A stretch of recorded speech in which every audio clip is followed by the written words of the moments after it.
guys, and that hairstyle is not helping her stay up in court. Gininda was asked to go through the SMSes between Zandi and KHUMALO. Accused number 4 was actually identified by the late Senzo Meyiwa's father.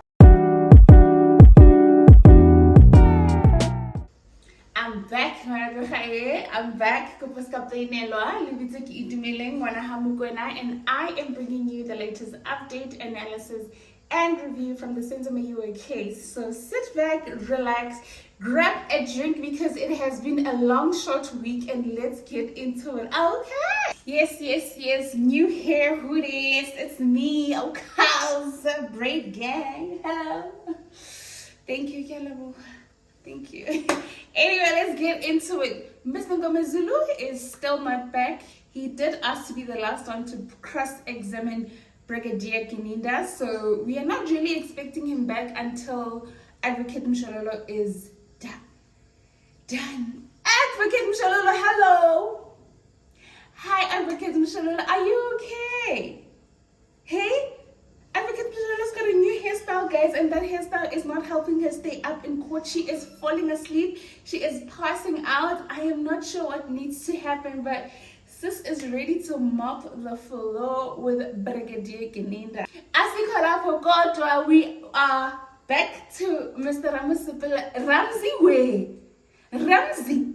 Guys, I asked you if we are not sure that Ramosepele is actually applying for Baloy's post or applying for Dr. Sibanda's post, because what he is doing currently with this cross-examination kind of sounds like a re-examination of the witness. It kind of sounds like he is leading the witness. I'm not sure how people are saying he is laying the basis for Maniginigi and Mshololo and KHUMALO to follow, but whatever base, guys, I don't know how this is assisting Ntanzi at all, but people are saying that he is trying to find contradictions, but I'm not seeing any contradictions. But all I'm seeing is Ramsey doing a great job as the state's, I don't know what, PA or states, I could say, it seems like he's working for the states. Why do I say this? Oh, last week, we didn't really have a lot of days. We were only in court from Wednesday until Friday. On Wednesday, during the cross-examination of Brigadier Gininda with Ramsey, Brigadier Gininda was asked to go through the SMSes between Zandi and KHUMALO. Okay, I don't have a sister, right? I wouldn't know how I would communicate with my sister about my partner. But that communication between KHUMALO and Zandi, I felt the chills. You know, I felt the, oh my God, like the way KHUMALO is speaking about Senzo's mom, saying that she's chasing clouds, she doesn't know how to conduct herself in public because she's never had to conduct herself in public. And the only reason, my God, guys, like it's a lot, but what I got out of that is there's no way this lady loved that man.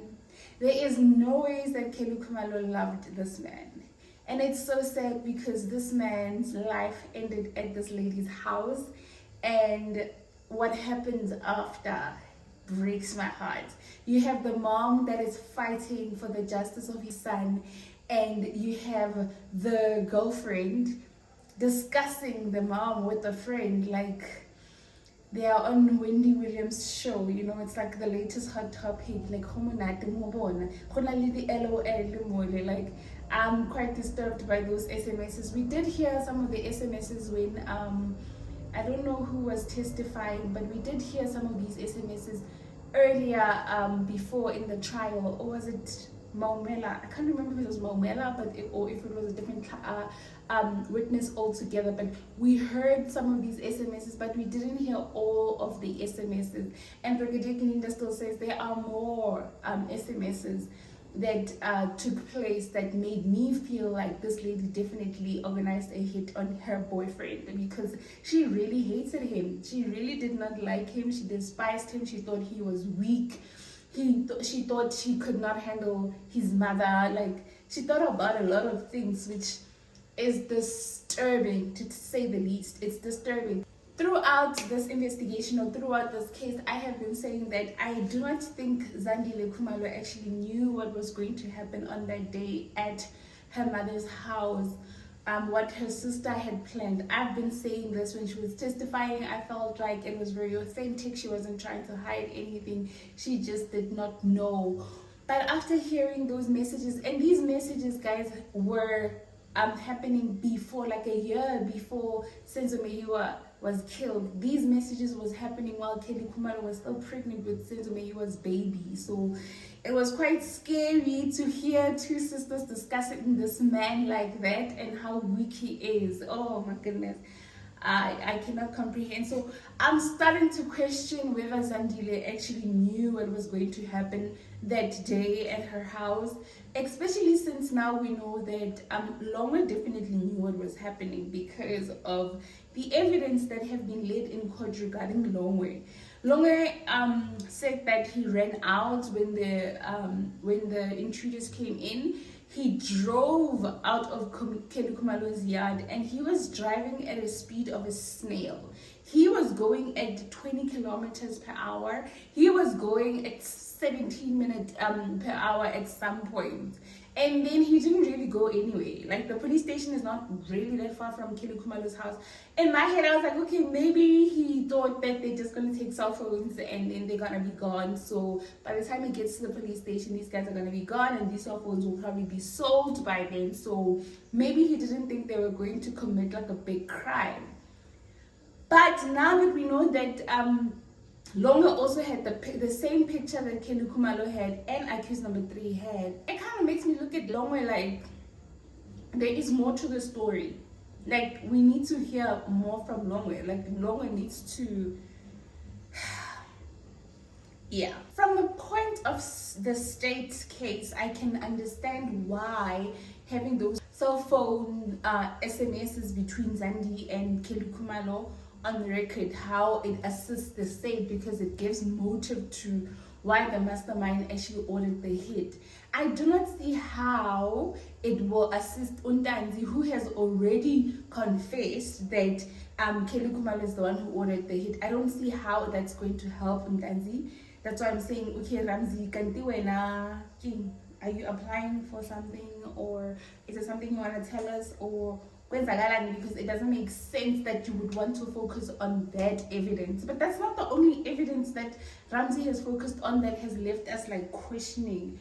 Ramzi also decides to talk about the revolver and who saw the revolver in the house. He says that Tumelo says he saw a .38 special, and then we all know that Tumelo came to court and he told us that I am not a gun specialist. I do not have a gun license. I don't know anything about guns.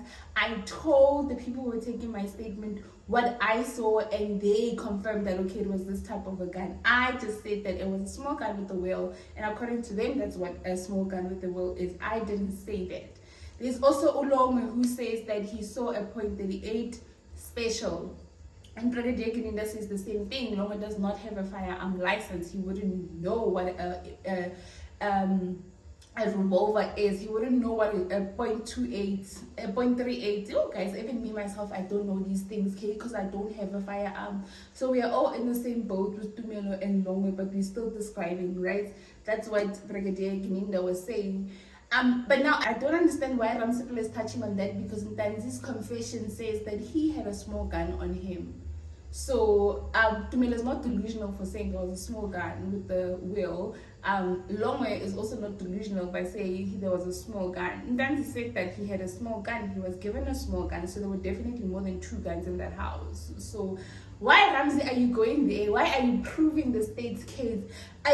Is there a deal maybe? Ntanzi signed something. It's not too late for you to sign something. Like, what's going on, Ramzi? Huh? But back to the DNA. What about DNA, guys? DNA, ito everybody sa batho ka lengkeke. Ke DNA, everybody sa batho ka lengkeke. Ho nkuka ke reng? Eh. Brigadier Gininda says that, well, okay, well, firstly, Ramzi says that to Brigadier Gininda, the fact that you want to include people when the report purely says that they have been excluded. Brigadier Gininda says, I am not disputing the report. I am taking the report for what it is. It is excluding certain accused. It says they were not there. Can't find anything. Can't find one out of one. Next, which supports the confession of accused number 2, saying that accused number 5 was in the car. Accused number 1 was outside. Like he was guarding, he was guarding the area where people were operating, right? So that's why even DNA, you can't find anything. And I must say that firstly, I thought the reason why accused 5 was not there, it's because accused 5 is just a bozza, because when they were taking his DNA, he probably did something to make sure that certain things are not found in his DNA. But it makes sense what Brigadier Gininda says. He was not there. He was in the car. Where were you going to find him in the house? Accused number 1 was not there. He was standing outside guarding. Where were you going to find him in any of the DNA that's in the house? And then he says we go to accused number 3, and then we go to accused number 4, and we go to accused number 2. Though they were excluded, there were still some markers that we could say, oh, okay, we're not getting Munana, he didn't go in here. Because we needed, I don't know, total 65 or 60 whatever markers that we needed for you to be included, we only found 4, 5, 6, 7 out of that 65. Brigadier Gininda is like that 4, 5, 6. It's not saying it is a match, but it's saying something that needs to be investigated. It is a fact on its own that something here. Why are we finding you? Because if you were not there, we were not supposed to find you at all, like accused 5 and accused 1. Accused 5 and 1, if hella guys, they are also related. Let's not forget that. Horomuzi and accused 5, it's giving a male. Yeah. Ramsey, you know, I don't know, Baloy needs to buy you cold drink or something, because now I've been asking myself, accused 4, ongenapi accused 4. Anjani accused 4. KHUMALO, you can actually win this for accused 4. Tell me why Ramsey decides that he's gonna go there with Brigadier Gininda, and Brigadier Gininda is like, I'll go there with you. How accused number 4 and Brigadier Gininda is like, accused number 4 was actually identified by the late Senzo Meyiwa's father. So if you look back during this whole hoo-ha that was happening with the Senzo case, Senzo Meyiwa's dad was saying, nah, my child, it was an ordered hit. That old man was saying that. Hey? And then we were like, hey, but whom? It was too early. I think it was 2015. This man was saying, my child it was an ordered hit. I have told the cops. I don't know why they're moving like snails and they haven't arrested this person or questioned this person, but he identifies Mapisa. Now this whole time, guys, I didn't know. I don't think anybody knew, because this information comes from the old investigation team. Okay, so this information has been there. Hey, Mara Ramsey. No, I didn't know all of this, but here we are, Ramsey. Mr. Ramosepele insists that the people in the house are still not able to identify the second suspect that walked into the house, which is, I don't know why he's arguing that. And the second suspect that came into the house is alleged to be accused number 2. And obviously accused number 2 says, I was never there. So I don't know why Ramsey is entertaining this, but he says it's for clarity. It's not because his client was there, but just for his clarity. Entertain me for a whole week, would you, Brigadier Gininda? Just for my clarity. But anyway, Makaleni, that is a neighbor from Spread View or Phosphorus. I don't know how you guys define where KHUMALO lived, but La Ikasi, it is Phosphorus. Makaleni described Ntanzi to the T. He even got the height correctly. He even got the age correctly. Right? Says he saw them at the garage. That's the garage right next to KHUMALO's house. And then he also saw them outside KHUMALO's house. So he had a good look at this guy and he was able to identify him. And then there was the issue of using statements of people that are still alive or people that have passed without doing the necessary application to ensure that you can actually use those documents. Judge Latta also made a ruling that, you know what, you can use whatever evidence that's the defense. I don't know if he's talking about the defense or he's also talking about the state, because if he's talking about everybody, then we want to hear the confession. We want to hear the confession. If you are saying they can use whatever evidence, surely Baloyi can bring out that recording from Magistrate Kroje of Ndanzi singing his life away, right? Guys, it's getting very interesting because we are also discovering other things, like accused number 4. And we are also discovering that Ngubelena, he also wanted to speak. Yeah? Accused number 3 was also willing. And Brigadier Gininda is like, I don't want to go there, but we can go there. Everything is on the warning statement. Yeah? When I was giving accused number 3 the warning statement, there were certain things that he was saying. Right? You can put that, you can check there, Ramosepele, if you want to go there. Ramosepele ohata Munisi the cons, and Munisi is getting annoyed at Brigadier, like Brigadier is the one who's putting the questions to himself. No, he's not. It's Ramsey. It's Ramsey, and we can see her.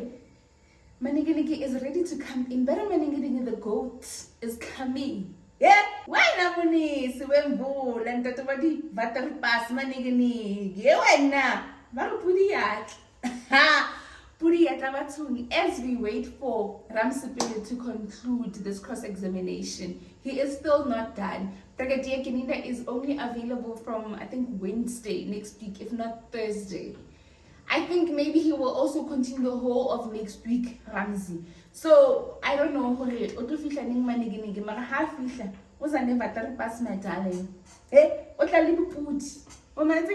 Yeah, we can't wait. We can't wait to hear what Maniginig is going to say, because people are now saying that Ramsey is no longer the one that they believe in. They believe in Maniginig.